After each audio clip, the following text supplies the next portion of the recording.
So thanks everyone for joining us.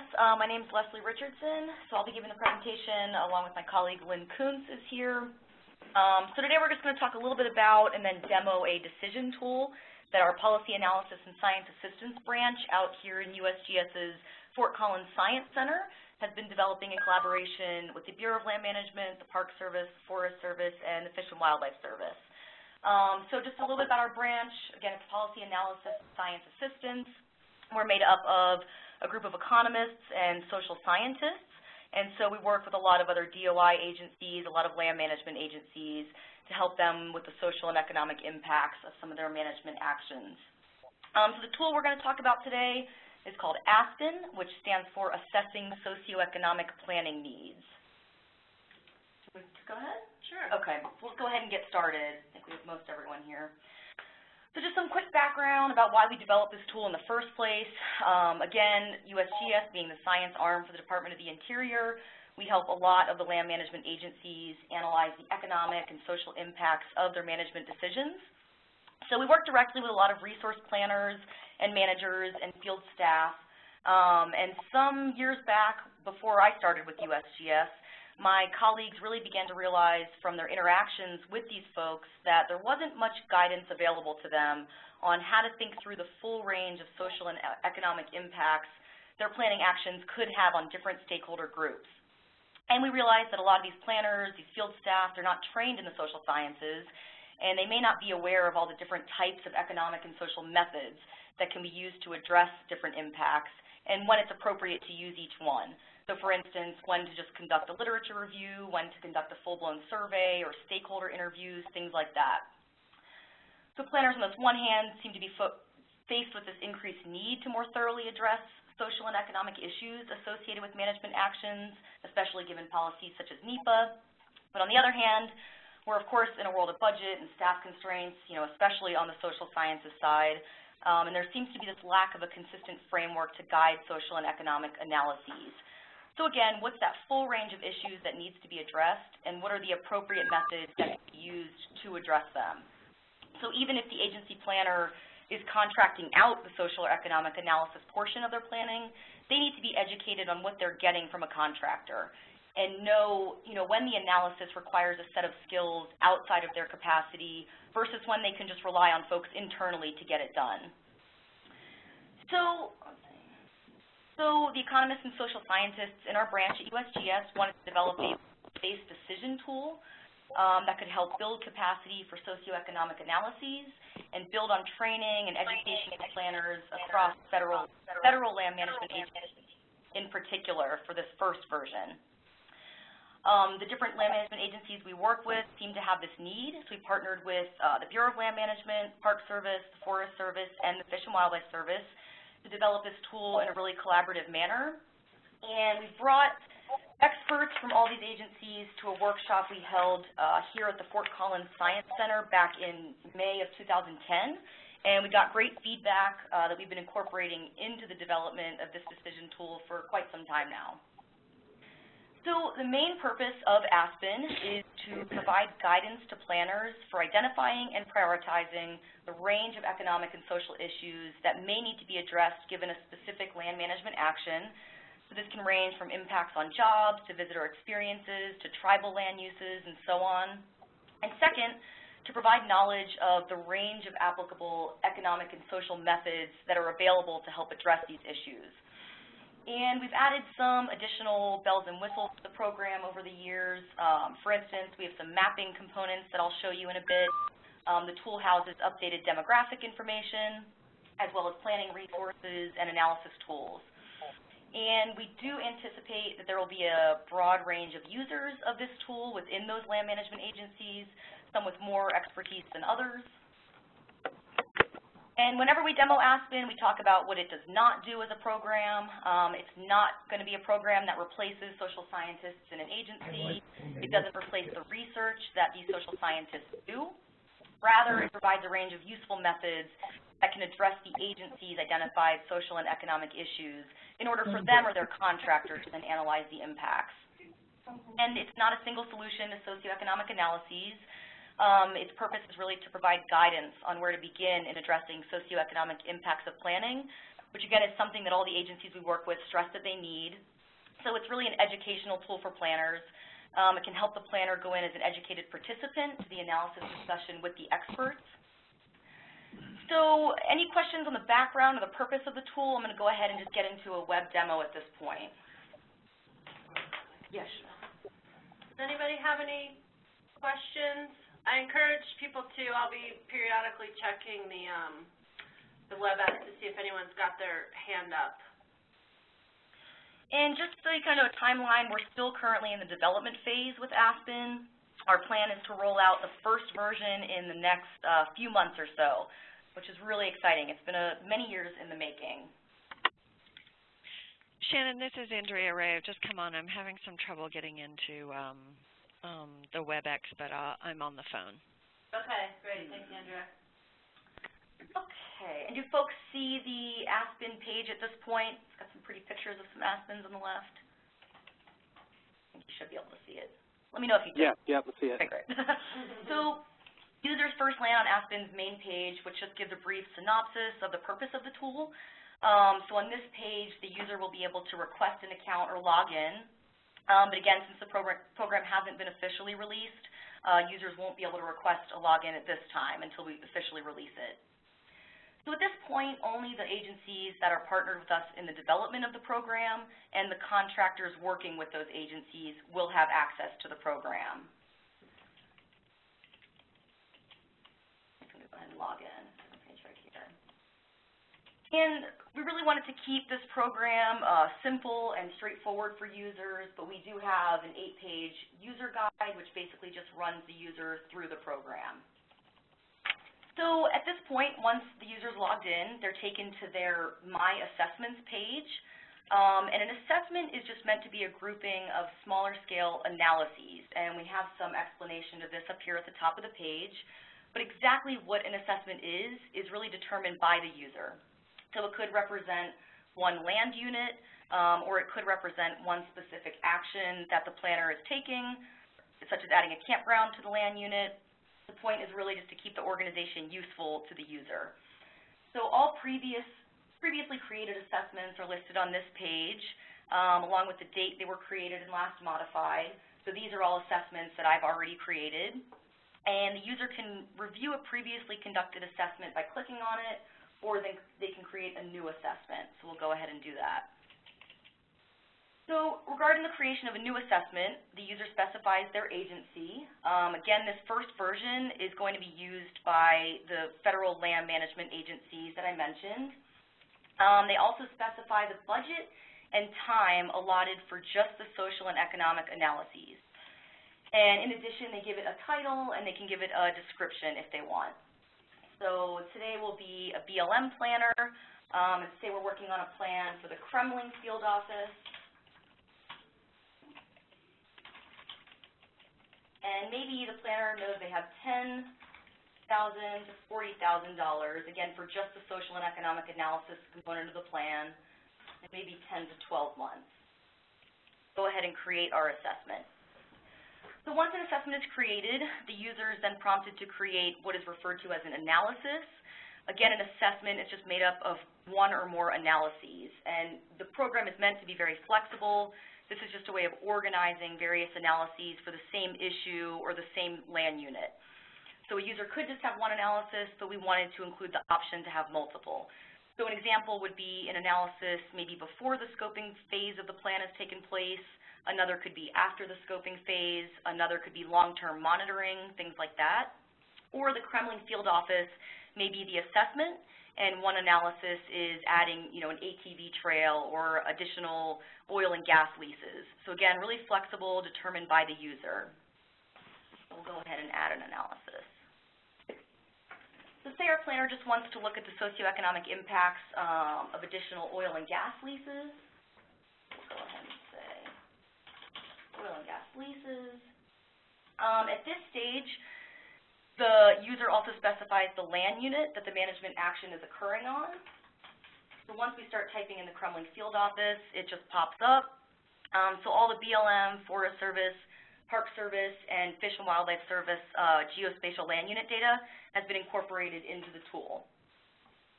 we'll go ahead and create our analysis. So once an analysis is created, this bar at the top pops up and just shows the whole series of the web program. In addition, this page is going to display available action buttons, and these are dynamic. They change as the user navigates throughout the program. So if the analysis is brand new, they'll just see one option, start the analysis. But if they've already started an analysis and want to come back to different stages of it, they can come back to this page and jump around. So we'll go ahead and start our analysis. So next, the user needs to determine the geographic extent of their study area. The land unit that was specified on that previous page, the Kremlin Field Office, is going to automatically pop up in red in a second. There we go. And the counties that are adjacent to this land unit are shown here in yellow. So users have three options at this point. They can specify if they would like the geographic extent to be just counties adjacent to the land unit, counties within a 60-mile radius of the land unit, you'll see those highlighted, or counties within a 120-mile radius of the land unit. So, of course, the impacts of a management action can extend much further than this. This is just going to be the local or regional area surrounding the land unit, so the extent that the agency wants to look at demographic and economic data for. So what this selection does is determines the counties and states included for the demographic reports that come next. And this just takes a second because the program's doing some calculations behind the scene. So this page shows various demographic, employment, income data reports for each county and state within that geographic extent specified. So this includes PILT payments in acres, employment and unemployment statistics, various income statistics for those counties and states included, population, age, race statistics, and employment by sector. And we'll keep these statistics updated as soon as they come out through Census Bureau, Bureau of Economic Analysis, and Bureau of Labor Statistics. And on the left, yeah, so PILT payments in acres.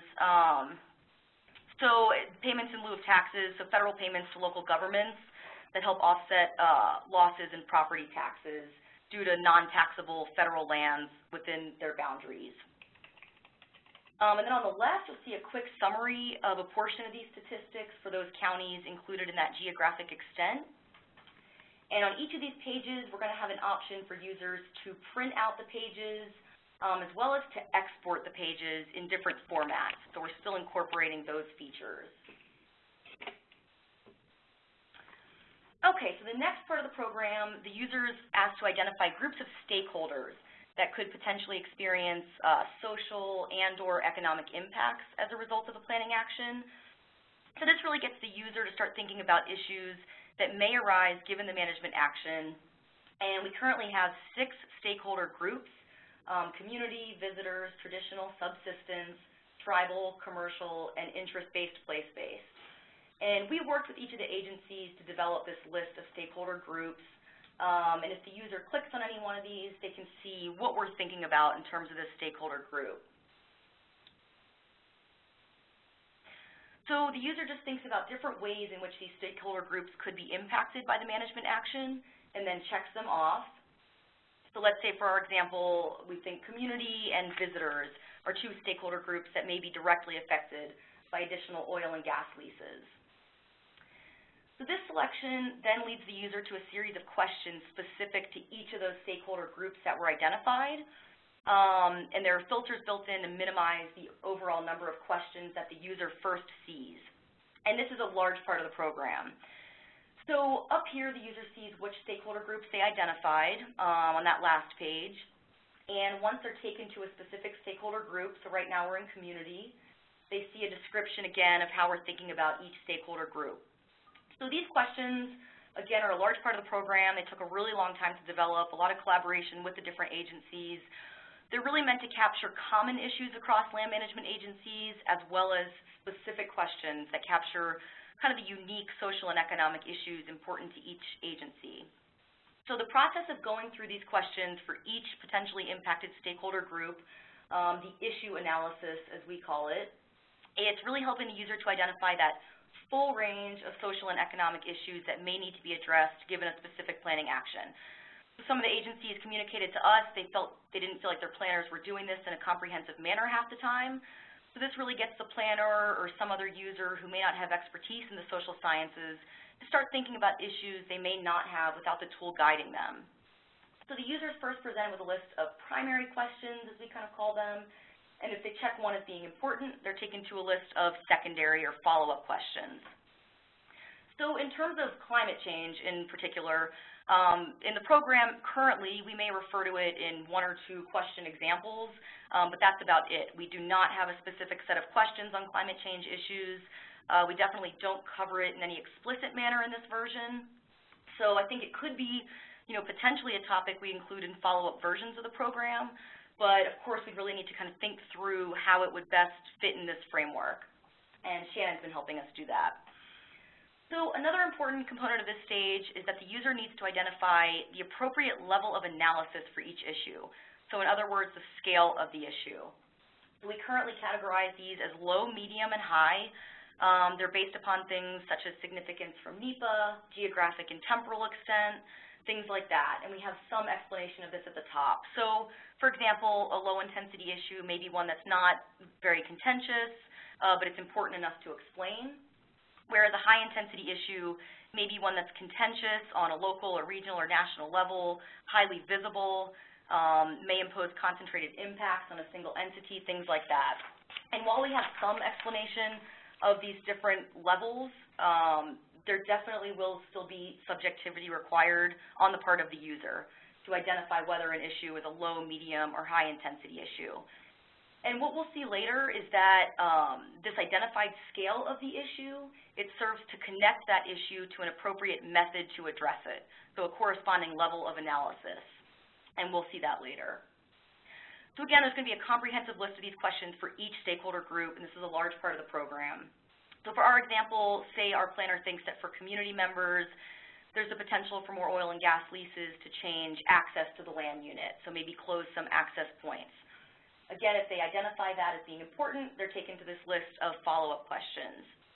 I know when Shannon reviewed this list of questions, she felt that this could be potentially a good place to add climate or weather-related questions.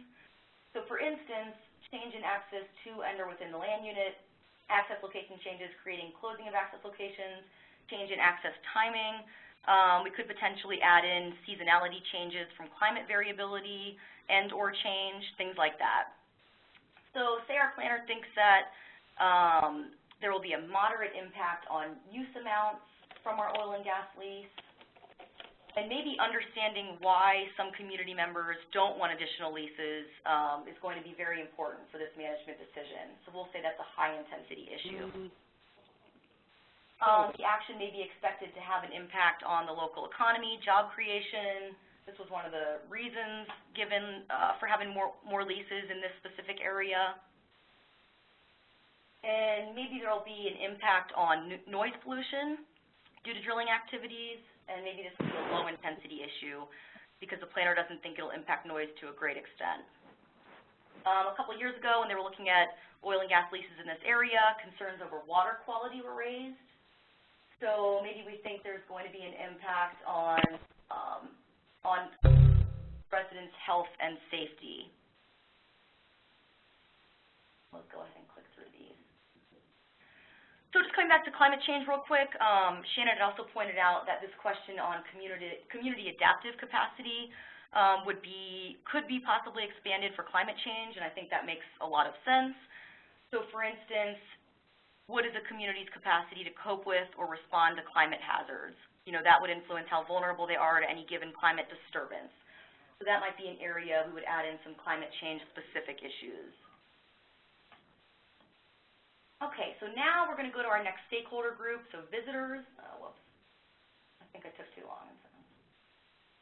So visitors were another stakeholder group that we identified as possibly being impacted. Again, there's going to be a different list of questions for each of these stakeholder groups.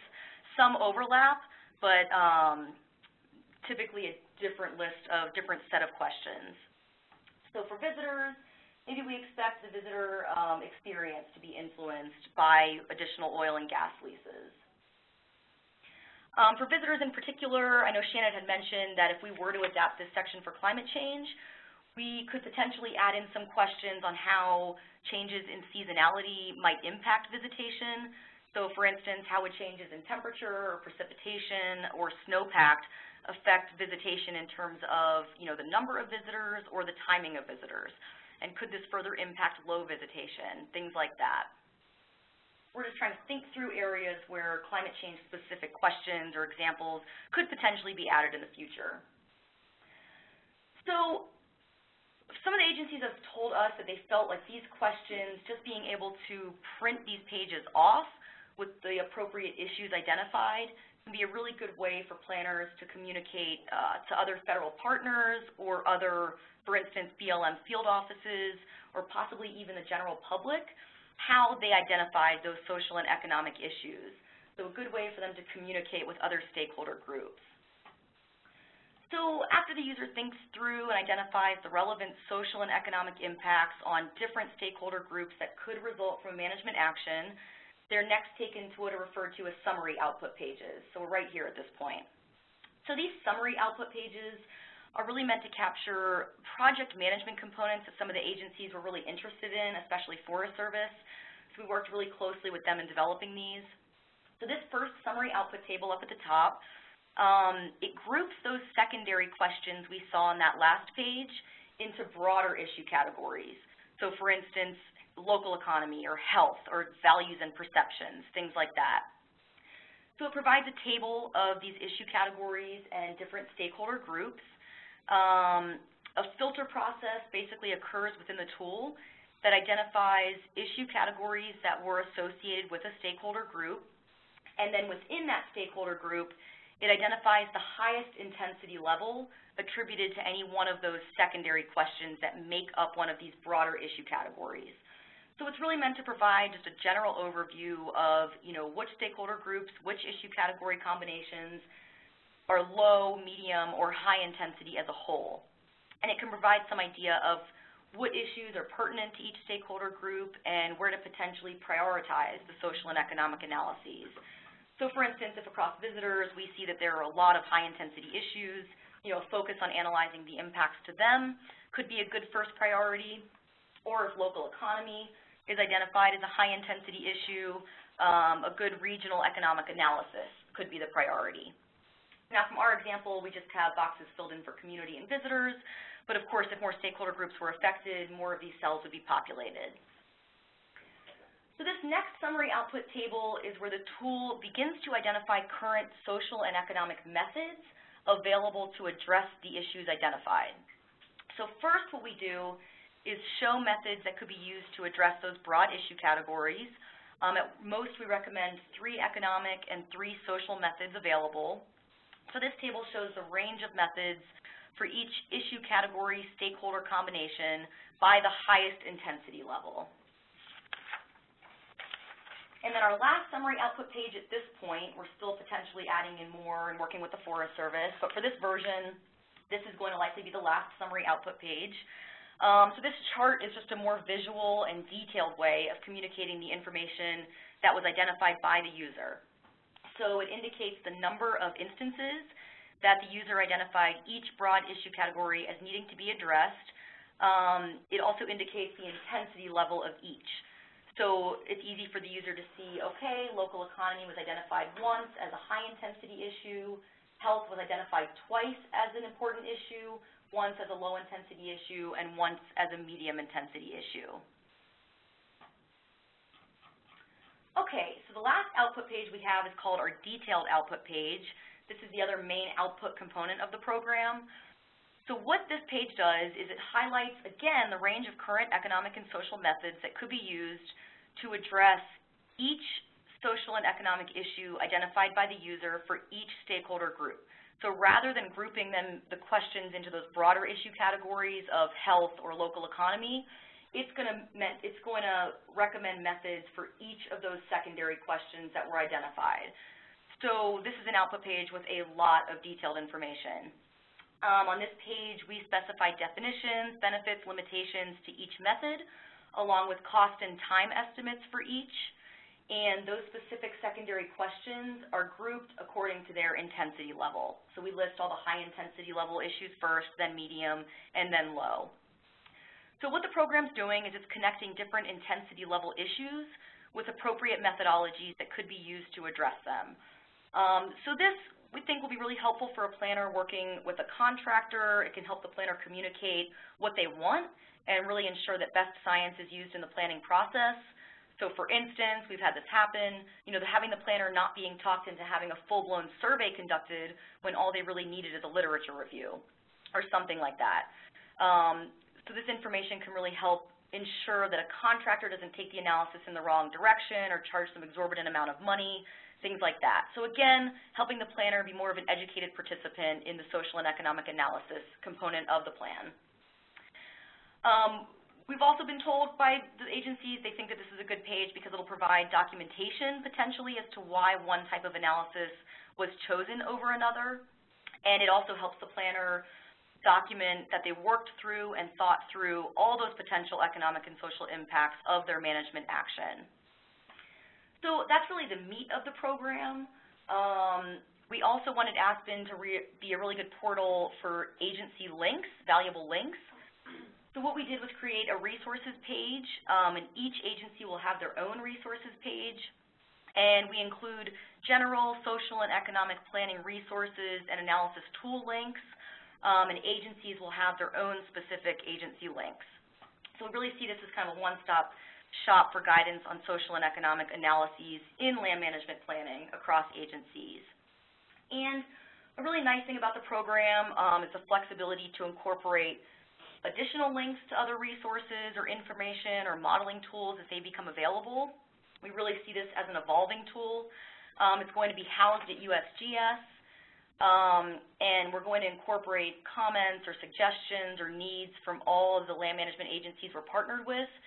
So, for instance, as users find more economic or social issues or more methods to address them that aren't currently captured into Aspen, we can periodically add them in.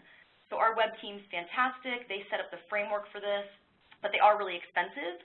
So they set it up in a way that myself and other folks at USGS, the economists and social scientists, can go in and update the program, update the issues, and update the methods and things like that. So we're thinking periodically we'll basically send out a request to users for suggestions on additional issues or methods or things that we're missing that aren't currently captured. So that's really the meat of the program. Like I said, we're pilot testing the tool now with each agency.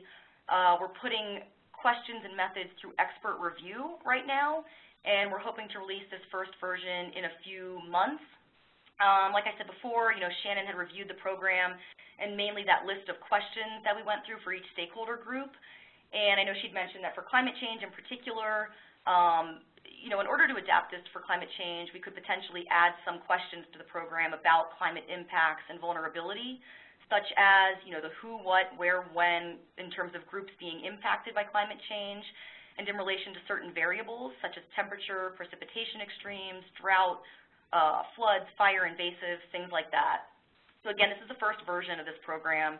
We spent a lot of years getting the framework set up, and we definitely plan on having additional versions down the line that could potentially incorporate things like that. A lot of the agencies have already suggested ideas for additional components that they'd like to add to the program in future versions. So that's pretty much it. Any questions on the program so far?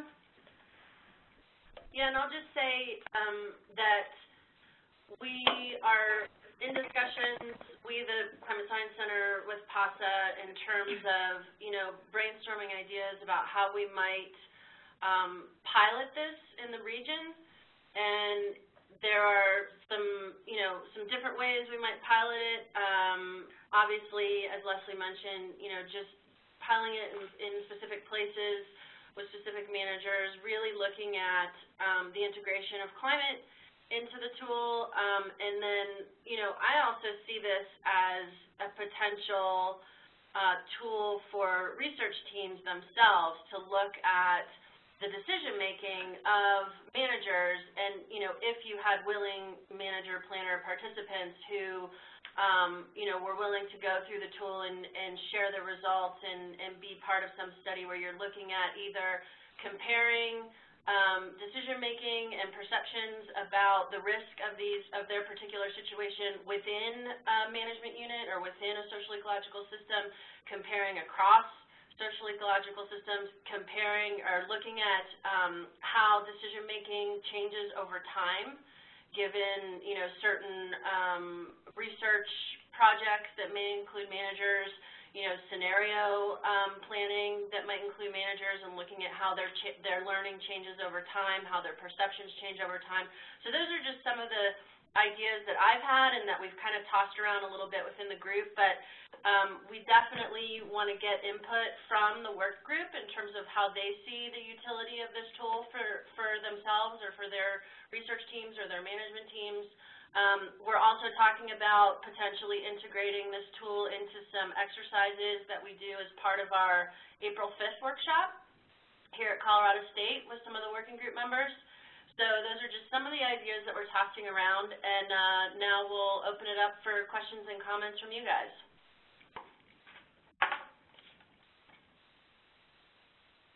So this is Jeff Morset. I'm wondering if, you know, I would think that in my assessment, when you stepped through and harvested some database to get the information for those counties as far as the demographic information, you could also do kind of a harvesting of climate trends or weather trends. Mm-hmm. But you could also probably go out to, like, mapping life and look at how many species have been observed in that. You know, there's probably no end to what data you could harvest from a given group of counties and essentially a polygon. But maybe there is a core set that would help with the analysis, and maybe the climate,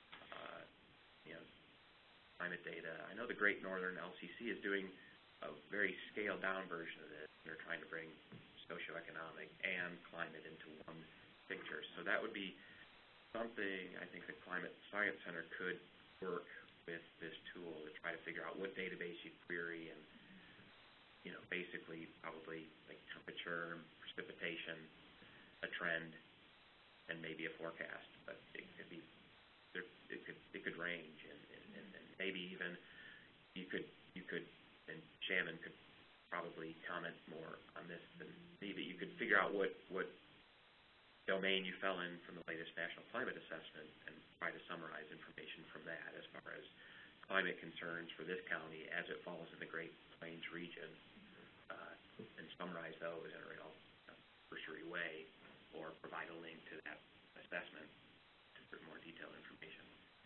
So maybe as a separate tab instead of just embedded in the questions. Not to say that it shouldn't be embedded in the questions, but maybe those graphics could help with somebody understand those questions that says, oh, well, it is getting drier in my county. Yeah, that's a great point, Jeff. And I think the way I think about that is really helping, you know, through adding some climate questions, at least as a first step. And Leslie mentioned some of the questions that I said we could add, which is really looking at what are the exposures.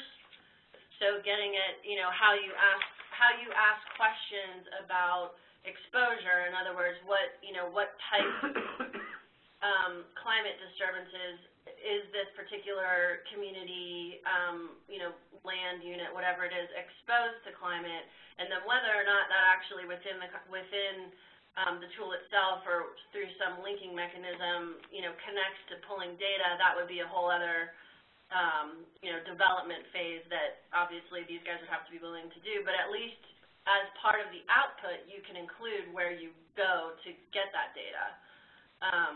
So yeah, I think that would be really critical in terms of tailoring this for a climate usage. Looks like John Gross has his hand up.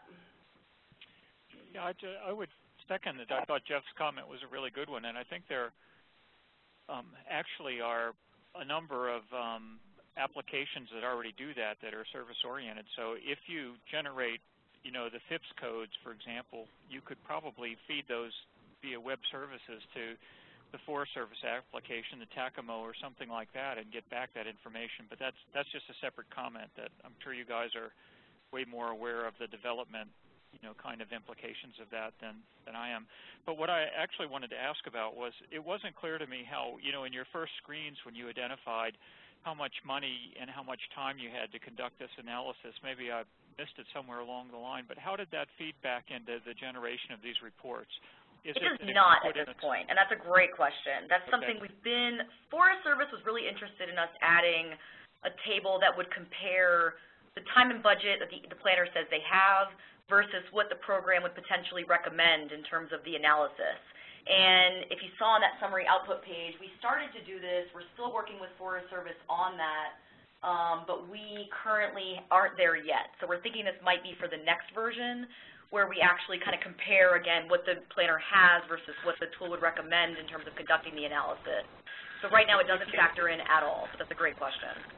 Okay, I just suggest that if you do that, if it would be possible to turn that off for some of us that might be playing with it. And again, I really like what I see here because I'm not a social scientist, so just knowing, kind of even what questions you ask is really helpful. And so having a fairly comprehensive list like that, I think would be really useful to somebody like me in thinking about, we're preparing a proposal and we'd like to include some social sciences aspects. What are the sorts of things we might be looking at? I think that'll be, really useful just, in itself. But if you do add that socioeconomic thing, I'd really encourage you to allow users to maybe generate a report with it and without it so that we can kind of do some of that selecting ourselves. I just get concerned when you put those economic things in, that again in the kind of exploratory mode, I can see on the one hand that planners that are really concerned about a budget want to know what does it cost and how does that restrict what my options are. Right. On the other hand, those of us that are kind of using it as an exploratory tool, it's really nice not to have that constraint in there. Right. Maybe you have the option. Yeah, no thanks. That's a good point. Yeah. Andrea?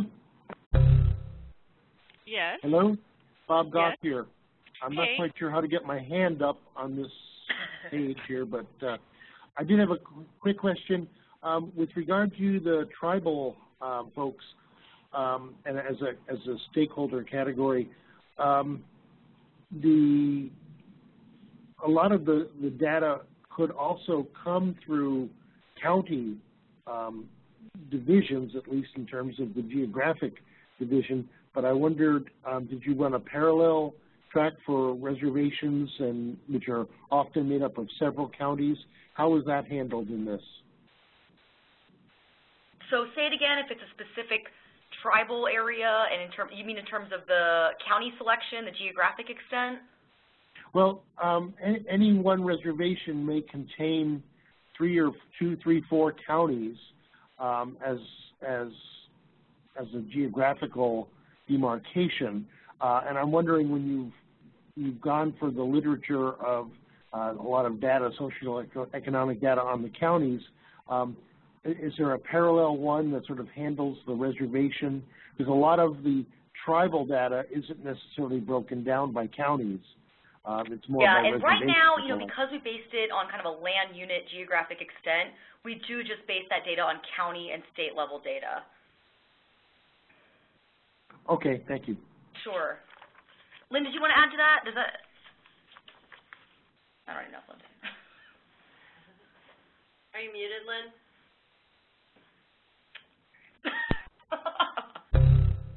Just knock on the door next time. Yeah, exactly.